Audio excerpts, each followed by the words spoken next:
Колко поръчки сте издали, знаете ли? Нито една. Нула! Що сте зле? Няма никаква координация. Какво го бъркаш са това? Какво бъркаш тази кавърма?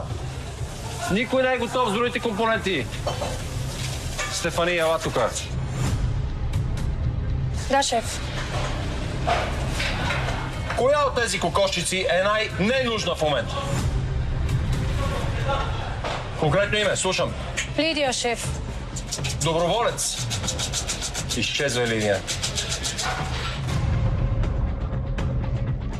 Защо Лидия? Няма хъс, шеф. Добре, доверявам ти се.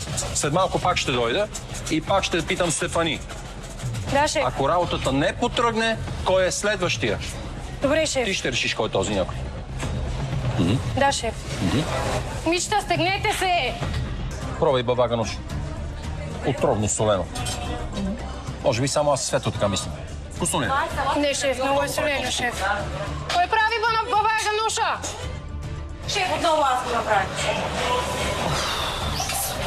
Това е бъкано с сол. Бъкано е с сол. Тресваш ли, бе? Стефани? Да, шеф. Ева. Явно нещата не върват толкова добре, колкото трябва.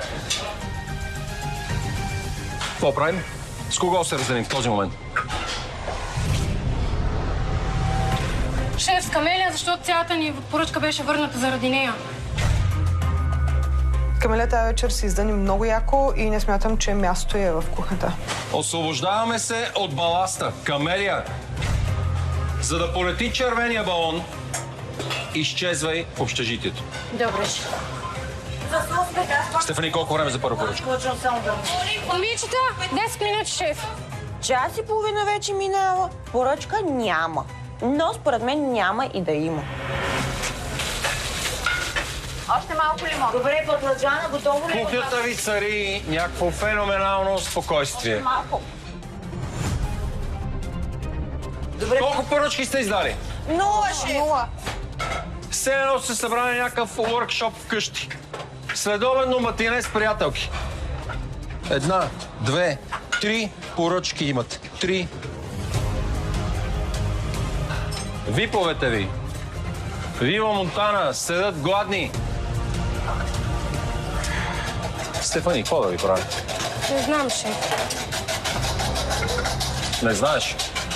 И аз Не, не шеф, дайте ни шанс, шеф. Ще се стегнем, ще се справим. От час и половина ви давам шанс на шанс. Шеф, дайте ни и трети шанс, но резултата пак ще е същия. Всъщност, ще ви дам шанс. Мерси, Точно шеф. така. Искате ли шанс? Давам ви шанс! Да ми представите двама номинирани! Гасете печките и изчезте от тука! Вид гостите ви ще ви изготвят сините!